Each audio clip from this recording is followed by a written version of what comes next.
मेरा नाम मीना कुमारी शर्मा है। HSCPCR की सदस्य हूँ, हरियाणा राज्य बाल संरक्षण अधिकार आयोग पंचकुला। जी, आज कैसी कार्रवाई की गई है? कार्रवाई तो नहीं कह सकते आप, ये मेरी लगातार जो है निरीक्षण है, जो अपना ज़िले का रूटीन वाइज जो मेरा दौरा रहता है वही दौरा आज है। तो अभी आने के बाद मुझे ये पता चला है कि अब अपना ना या पूरे हरियाणा के अंदर मिशन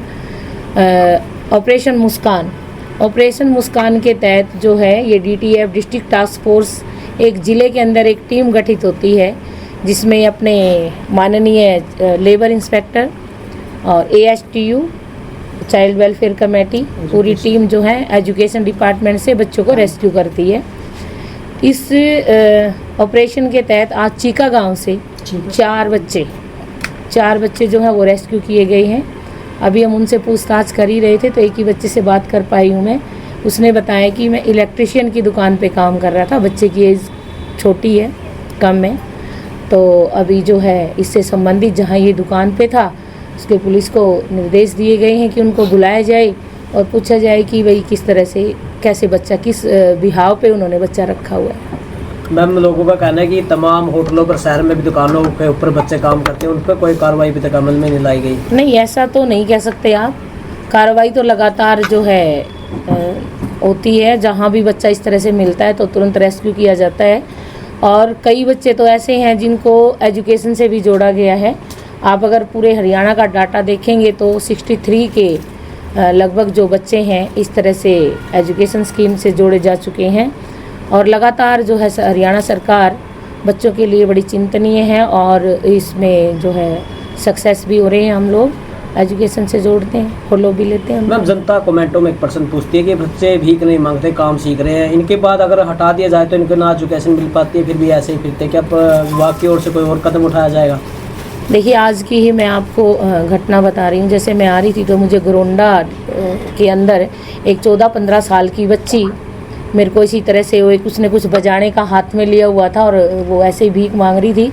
तो मैंने अपना तुरंत गाड़ी रोक के उस बच्ची को मैंने वहीं के जो वहाँ से संबंधित अधिकारी थे उनको बुला करके उनको सौंपा है।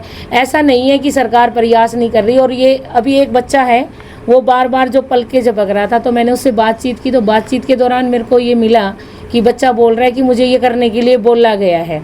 देखिए, कहीं न कहीं हम ही जिम्मेदार हैं, पेरेंट्स जिम्मेदार हैं। सरकार ने जब राइट टू एजुकेशन एक्ट के तहत बच्चों को फ्री शिक्षा दी हुई है तो हमें इसका जो है लाभ उठाना चाहिए और इसको तो हम ही रोक सकते हैं जी, हम खुद ही प्रयास करें। मैडम, प्रतिष्ठानों पे जो बच्चे काम कर रहे हैं, क्या लगता है कि विभाग को कि उन बच्चों को कोई खतरा है जिसके तहत ऑपरेशन मुस्कान के तहत जो ये कार्रवाई की जा रही है?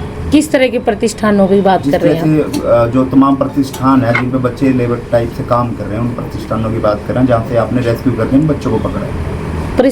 प्रतिष्ठान पे से तो नहीं करिए किए सर। चलो, वैसे ये तो इनका रूटीन का जो ये बच्चे जो मिले हैं दुकानों से, वो प्रतिष्ठानीय दुकानों को ही उनका जो काम काज का व्यापार का जो व्यावसायिक प्रतिष्ठान, व्यावसायिक प्रतिष्ठान आप इसको बोल सकते हैं। लेकिन इस तरह के देखिए इसमें ना कुछ क्राइटेरिया बनाया है, अभी कुछ गाइडलाइन आई है कि 15 से 18 तक का क्या लेवल है, उससे नीचे का क्या लेवल है, किस तरह से स्कूल गोइंग बच्चों को जो है 14 साल तक तो बच्चे कोई काम नहीं कर सकते, उन पे कार्रवाई भी होती है और FIR भी हुई है। हमारे कैथल में भी FIR हुई है इस तरह के, अगर दोबारा कोई मिलता भी है। मैडम, विभाग इस ओर तो जरूर ध्यान दे रहा है कि जो व्यापारिक प्रतिष्ठान है उन पर जो कम एज के बच्चे हैं वो काम ना करें, उनको जो रेस्क्यू किया जाता है, कार्रवाई भी की जाती है जी। लेकिन जो सड़कों पे भीख मांग रहे हैं, मार्केट में भीख मांग रहे हैं, छोटे छोटे बच्चे कंधे पर लगाकर भीख मांगती हुई महिलाएं नजर आती हैं, विभाग उस ओर कोई कार्रवाई करता नहीं नजर आ रहा है, ऐसा क्यों? सर, मैंने अभी तो अब एग्जाम्पल दिया आपको कि भाई अगर नहीं कैथल की, मैं भी कैथल की भी बात कर लेती हूँ। हमें तो कभी ऐसा लगता है तो हम उस पर तुरंत कार्रवाई करते हैं। देखिए, हर इसके लिए सर इसके लिए हमें प्रत्येक नागरिक को जिम्मेवार बनना पड़ेगा। हम खुद सभी अपनी जिम्मेवारी समझें। अगर हम ये सभी इस तरह से करेंगे, हम पहली बात तो हम भीख देना ही बंद करें। सबसे पहले तो हमें ये अभी सरकार की तरफ से भी प्रदीप जी अभी आई है गाइडलाइन, अभी आ जाएगी आप लोगों के पास भी कि भाई भीख ही नहीं देनी है। अगर हम भीख नहीं देंगे, उनको कुछ मिलेगा नहीं, तो शायद वो व्यवसाय की तरफ या कोई इस तरह से एजुकेशन की तरफ वो दौड़ेंगे। तो कहीं न कहीं से शुरुआत तो सर हमें मिलनी पड़ेगी। 4 बार मैं शिकायत कर चुका हूँ लेकिन कोई एक्शन नहीं लिया गया।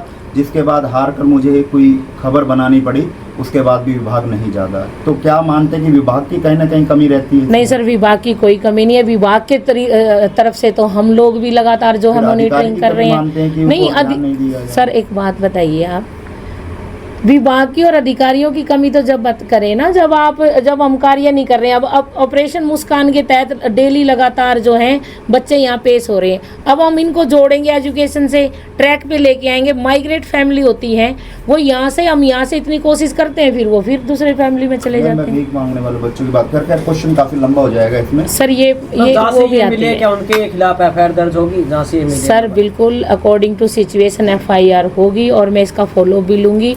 पहले थोड़ा सा इनका वो चेक करना पड़ेगा कि बच्चे किस तरह, कई बच्चे जो है पेरेंट्स को बिना बताए आ जाते हैं, कई के स्कूल बैग साथ में होते हैं। तो हम एक बार इसकी तफ्तीश करके पूरी तरह से परिस्थितियां दे करके जैसा भी होगा तो तुरंत कार्रवाई होगी। लेकिन बैगिंग के केसों के अंदर भी पूरे के पूरे साल भर जैसे जैसे कोई भी अगर हमें पता लगता है तो हमारी टीम जाती है, बच्चों को रेस्क्यू किया जाता है, काउंसलिंग करवाते हैं। अगर आप जाएंगे करनाल रोड पर आप चले जाएं, सेक्टर 20 की मार्केट में आप चले जाएं, पेवा चौक पर आप चले जाएं, आज भी अब भी मौके की बात कर रहा हूं मैं, अब भी आप जाएंगे महिला बच्चे को लेकर भीख मांगती हुई नजर आएंगी। जे एक्ट में ये भी एक दंडनीय अपराध है और हमें जैसे जैसे पता लगता है माता पिता को बड़े प्यार से समझाते हैं, उनकी काउंसलिंग कर करके उनके बच्चों का भविष्य बढ़ाने के लिए कहते हैं। बच्चों का भविष्य ना छीने, उनका बचपन ना खराब हो, बार बार उनको समझाया जाता है। कार्रवाई होती है, अगर फिर भी नहीं मानेंगे तो उनके खिलाफ बढ़ रही है, रूटीन में रोजाना बढ़ रही है। अगर वो नहीं मानेंगे तो उनके खिलाफ कानूनी प्रक्रिया भी लेके आएंगे। जी धन्यवाद सर।